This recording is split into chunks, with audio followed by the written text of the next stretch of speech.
And now we are here in this place where Juliee de la Terre is a graduate of the Gaylord Nelson Institute, and she stands here, right here in Gaylord's spot, wearing Gaylord's eyes. I want to welcome you here to this place and say a few words.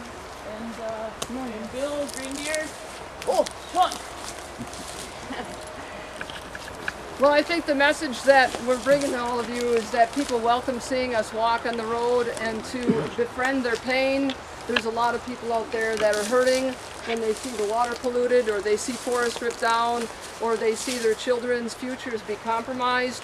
And when they see us walking down the road, they're like, wow, there's somebody over there. There's a few people over there that actually care. They care enough that they're walking down the road like it's a sacrifice. It is a little bit. We're not used to walking down the road, but you know what? There's people all over the world walking down the road right now, and they're walking away from famine, they're walking away from wildfires, they're walking away from the loss of habitat and the loss of their farmland, and they're walking because they have to, because they have no future.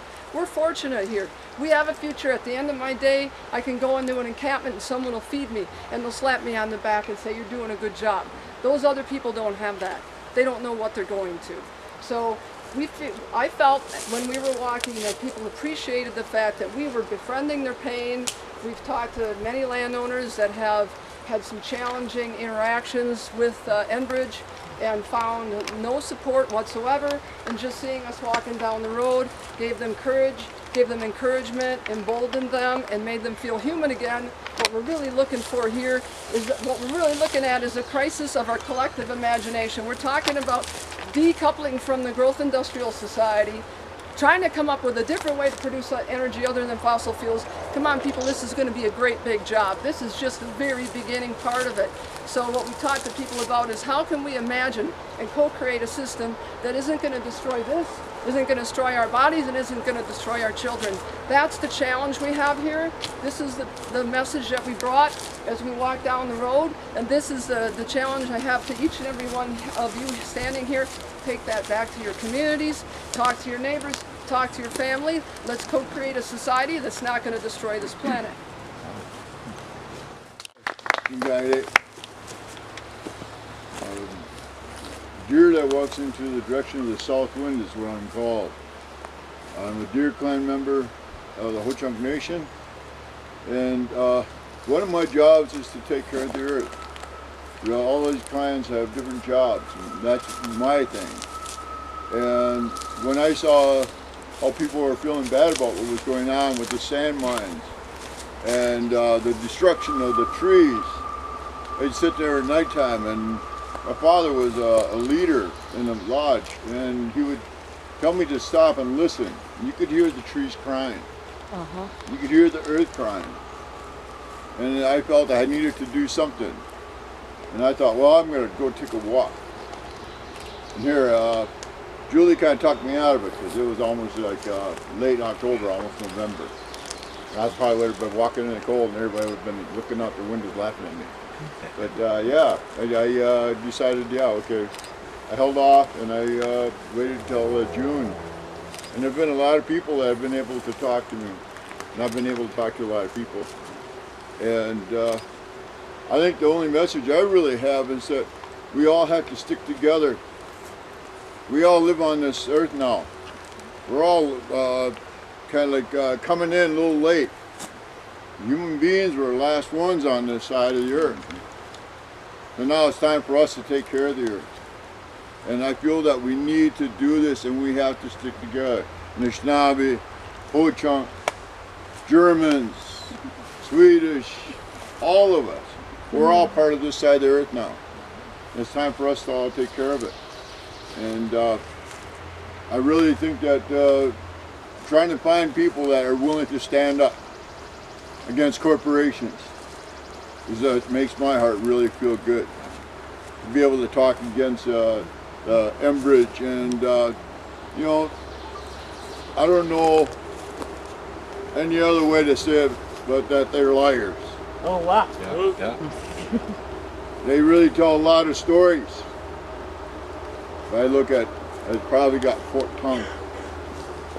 But you know, I've seen them take, I've heard stories of them take advantage of people that were in the hospital signing papers to get a couple $100, and then they're giving people thousands of dollars, giving away toys like trucks, money.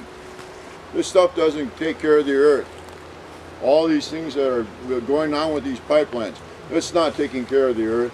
That's taking care of their pocketbooks. And that's all simple as that.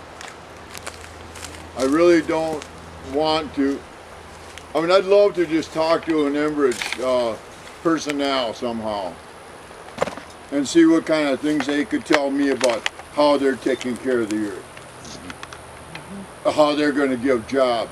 Only jobs they seem to be giving out is more pipe fitters so they can fix their pipes.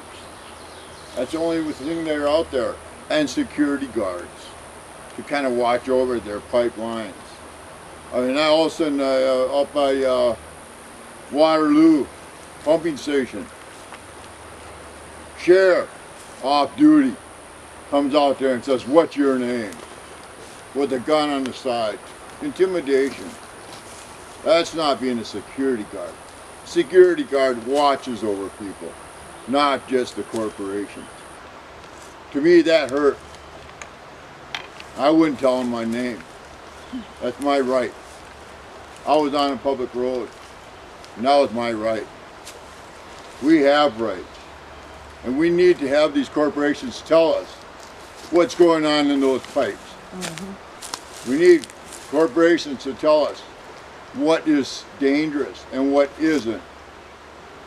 A lot of these firefighters that are along the way have no idea what are in these pipes. How are they going to fight a break in the line? They have no idea. They're actually afraid to. This is not good. This is not good for the earth. These lines that have chemicals in them, what happens if it breaks in the river as beautiful as this?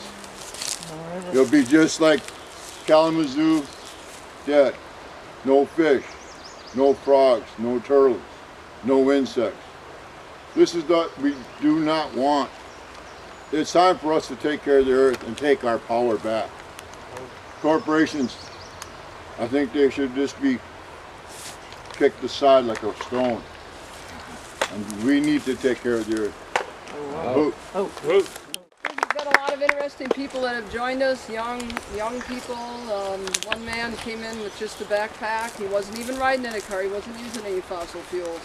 A couple of university students from Chicago, people from where we go walk through, people that are on a journey of their own and somehow find their way by walking down the road with us.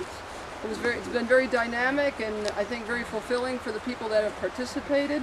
And I think people like the idea of imagining a different way of doing things, imagining a different way of living in their communities, imagining a way that will lead to health, happiness, and a future for all of us, instead of, you know, a burned out home, which, who knows. Anyway, Enbridge.